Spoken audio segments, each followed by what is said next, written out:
अस्सलाम वालेकुम, आदाब, नमस्कार। मैं डॉक्टर MS अहमद। मैं फिजिशियन और कार्डियो डायबिटोलॉजिस्ट हूँ और सिवान में प्रैक्टिस करता हूँ।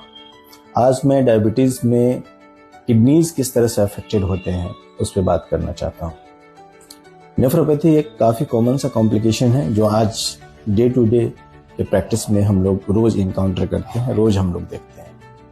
नेफ्रोपैथी डेवलप होना, किडनी के कॉम्प्लिकेशंस डेवलप होना डायबिटीज़ के मरीज का जेपी के अनुसार, जापी या जेपी जो भी हम लोग बोलते हैं, जो journal of academy of physician of India के अनुसार ये कहा जा रहा है कि nephropathy is going to be new pandemic in case of diabetics, in case of diabetes patients, because the selection of medication, selection of oral hypoglycemic agents are not very rational when we talk about the rural population। गांव देहात पे अगर हम बात करें तो वहाँ पे जो हम डायबिटीज़ को ट्रीट करने के लिए जो ओरल हाइपोग्लाइसेमिक एजेंट्स यूज़ करते हैं उनकी सेफ्टी का ध्यान खास करके नहीं रखा जा पा रहा है। तो हम बात करेंगे मोटे तौर पे जो आमतौर पे जो टेक्निकल चीज़ें हैं हमारे बॉडी में इंटॉक्सिकेशन होने के बाद, मतलब टॉक्सिन्स के आने के बाद, विषाक्त पदार्थ आने के बाद हमारे बॉडी में दो तरह की चीज़ें हैं जो इसको डिटॉक्सिफाई करती है। पहला तो हमारा लिवर है और दूसरे किडनीज हैं जो यहाँ पे फिल्ट्रेशन का काम होता है और हमारी बॉडी की जो भी टॉक्सिन्स हैं उनको फिल्टर करके वो यूरिन के रूप में हमारे शरीर से बाहर आ जाता है। जो सबसे इम्पोर्टेंट चीज़ ये है कि डायबिटीज़ के मरीज में जब नेफ्रॉन्स जो है, किडनीज के जो यूनिट्स होते हैं नेफ्रॉन्स, या फिर जो DCT है, डिसेंडिंग कॉन्वोल्यूटेड ट्यूब्यूल्स, वहाँ पे जो है इस तरह से कैटी जिस तरह से गांव में बैठते हैं उस तरह से शुगर की कुछ मात्रा इस तरह से बैठती है और फिल्ट्रेशन में फिर ट्रबल आती है और किडनीज हमारे धीरे धीरे काम करना कम कर देते हैं, जो रिफ्लेक्ट होते हैं हमारे पेशाब में एल्बुमिन के रूप में। हमारे पेशाब में एल्बुमिन आ रहा है, हमारे पेशाब में शुगर आ रहा है। फिर हम लोग एक जांच करते हैं जिसको माइक्रो एल्बुमिनुरिया कहते हैं, जहाँ पे हमें ये देखने की कोशिश करते हैं कि पेशाब में किस हद तक एल्बुमिन आ रहा है, जिसमें 24 आवर यूरिन का कलेक्शन किया जाता है, जो काफ़ी एक गोल्ड स्टैंडर्ड टेस्ट है।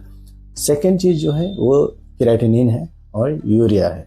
इसके बंडल में हम अगर देखें तो हमारा सोडियम भी डिरेंज हो सकता है, पोटेशियम भी डिरेंज हो सकता है, क्लोराइड्स भी डिरेंज होते हैं, यानी कि इलेक्ट्रोलाइट्स भी डिरेंज हो सकते हैं। तो इन शॉर्ट अगर हम सबको बंडल करें, KFT का हम फंक्शन देखें, सिर्फ क्रिएटिनिन को देख के अगर हम ट्रीटमेंट दे रहे हैं तो भी वो सही नहीं है, क्योंकि एक वैल्यू होती है जिसको हम लोग EGFR बोलते हैं।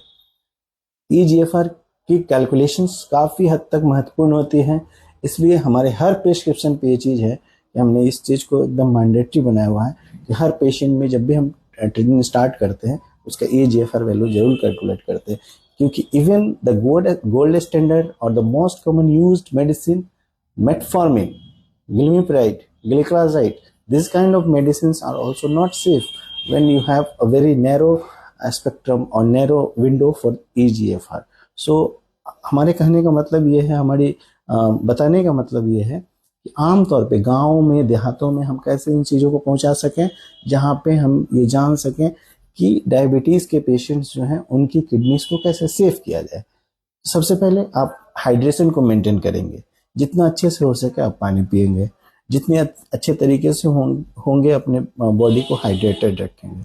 अब इसका ये मतलब नहीं है कि आप जूस पीने लगेंगे, आप इसका ये मतलब नहीं है आप कोल्ड ड्रिंक पीने लगेंगे। Cold drink is never a hydration drink. तो इन सब चीज़ों से दूर आप पानी ज़्यादा से ज़्यादा पिएंगे और वैसे चीज़ों का भी सेवन कर सकते हैं जो डॉक्टर ने आपको प्रिस्क्राइब किया है। जैसे सेब है आप खा सकते हैं, संतरा के 2-3 जो है वो पोर्शंस जो है वो आप खा सकते हो। इस तरह से जो जो चीज़ें आपको डॉक्टर ने या डाइटिशियन ने प्रिस्क्राइब किया है वो आप ले सकते हैं।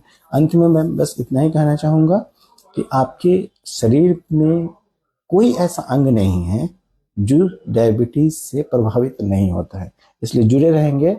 14 नवंबर तक हम डेली ये कोशिश करेंगे कि एक वीडियो एक कॉम्प्लिकेशन के साथ आप तक जरूर पहुंचाए। मेरे YouTube चैनल पे आप जाके मुझे सब्सक्राइब कर लीजिएगा, फॉलो कर लीजिएगा और यहाँ भी फेसबुक पे भी मुझे फॉलो कर लीजिएगा। ये नंबर जो डिस्प्ले पे आ रहा है, इस नंबर पे आप कॉल करके मेरे साथ अपॉइंटमेंट बुक कर सकते हैं और बहुत सारी जानकारियां आप ले सकते हैं कमेंट करके भी। Thank you so much. खुश रहिए और आबाद रहिए। Thank you.